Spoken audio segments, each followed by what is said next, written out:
खुशियाँ पाने के 100 तरीके इस माइंड वेलनेस एवरीडे की सीरीज़ में आप सबका स्वागत है। आज हम बात करने वाले हैं जीवन के एक बहुत ही अहम मुद्दे पे, और वो मुद्दा है गलती। क्या आपने कभी ज़िंदगी में गलतियाँ की है या गलती की है? हाँ, की होती है, हर किसी ने की होती है। बचपन से लेके आज तक हम सब ने कुछ ना कुछ ज़िंदगी में गलतियाँ की होती है। हर चीज़ में हमने कभी ना कभी कुछ ना कुछ गलती की होती है।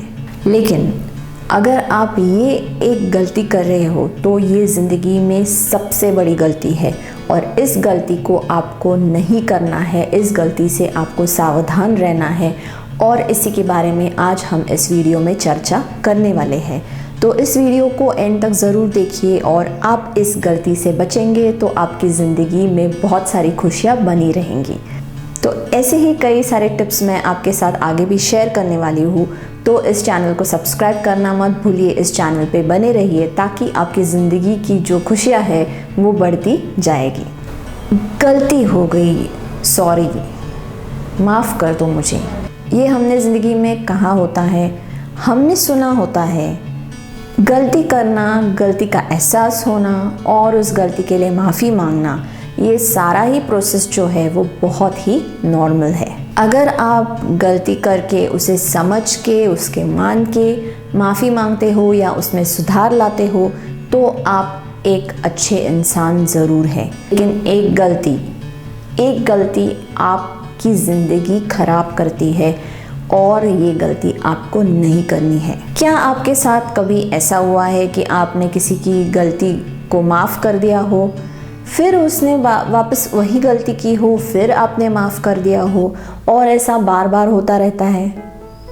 शायद हुआ रहेगा आपके साथ। जब ऐसा होता है तब आपका दिल बहुत ही दुखता है, आपको बुरा लगता है, और आप दुख में रहते हो। उसको माफ़ करना बुरी बात नहीं है, लेकिन अगर वो बार बार वही गलती दोहरा रहा है और आप उसको माफ़ कर रहे हो तो ये उसकी गलती नहीं है, वो आपका फ़ायदा नहीं उठा रहा है, बल्कि ये आपकी गलती है। और आप उसके लिए ऐसी परिस्थिति का निर्माण कर रहे हैं जिससे उसको लग रहा है कि चाहे कितनी बार मैं ऐसी गलतियाँ करूँ या करूँगी तो भी मुझे माफ़ी मिलने वाली है। तो ये जब होता है तब ये ज़िंदगी में सबसे बड़ी गलती होती है। क्या आपने ये गलती कभी की है? कई लोगों ने की होती है। अपना समझ के, अपनेपन से किसी को हम माफ़ कर देते हैं, बार बार कर देते हैं, लेकिन जबकि ये बहुत ही गलत है। अगर वो ऐसी गलतियाँ कर रहा है तो वो गलती नहीं होती है। अगर वो बार बार हो रही है तो उसको गलती नहीं कहते हैं, उसको वो हम स्वभाव कह सकते हैं या उसकी आदत कह सकते हैं। तो जब ये आदत किसी को लगती है बुरी चीज़ करने की और फिर उसकी माफ़ी मांगने की, तो मतलब इस परिस्थिति में आपको सावधान होना है। नहीं तो वो तो खुश रहेगा, उसको तो प्रॉब्लम नहीं होगी, प्रॉब्लम होगी तो आपको होगी। तो एक बार अगर आप माफ़ कर रहे हो, 2 बार कर रहे हो, फिर भी ठीक है। लेकिन अगर बार बार वही चीज़ हो रही है और उसमें कोई सुधार नहीं हो रहा है तो आपको ये माफ़ी नहीं देनी चाहिए। साथ साथ अगर उल्टा है, मतलब आप भी कोई गलती कर रहे हो और उस गलती से कुछ नहीं सीखते, मतलब वो चाहे किसी और के बारे में हो, चाहे खुद के बारे में हो, चाहे किसी काम के बारे में हो जो आप कर रहे हो, या मतलब पढ़ाई के बारे में हो, तो आपको पता है कि आलस की वजह से आप काम में अच्छा परफॉर्मेंस नहीं दे पा रहे हैं, आपके ऑफिस के कई सारे कंप्लेंट्स आ रहे हैं, और फिर भी आप उसको सुधारने की कोशिश ही नहीं करते, तो मतलब ये हो गई सबसे बड़ी गलती। अगर आपको पता है कि कुछ गलत हो रहा है, आप उसको सुधार सकते हो तो उसको सुधारना ही चाहिए।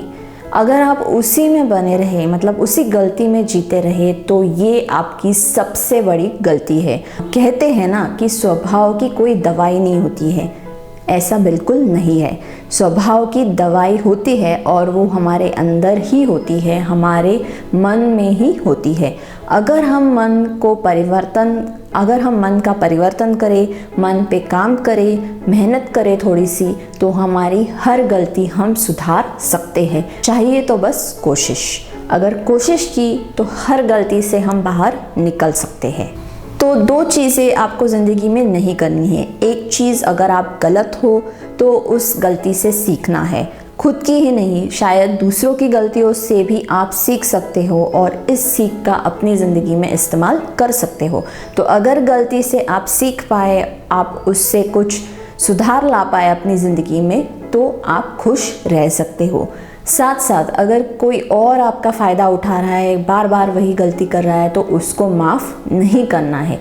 2-4 बार आपने चांस देके देखा, बात ख़त्म होती है, फिर भी वो वही गलतियां दोहरा रहा है, तो आपको हक है उससे छुटकारा पाने का। तो ये दो चीज़ें आपको ज़िंदगी में याद रखनी है, तो इससे आपकी खुशियाँ बनी रहेंगी और आप अपनी ज़िंदगी में आगे भी बढ़ सकते हैं।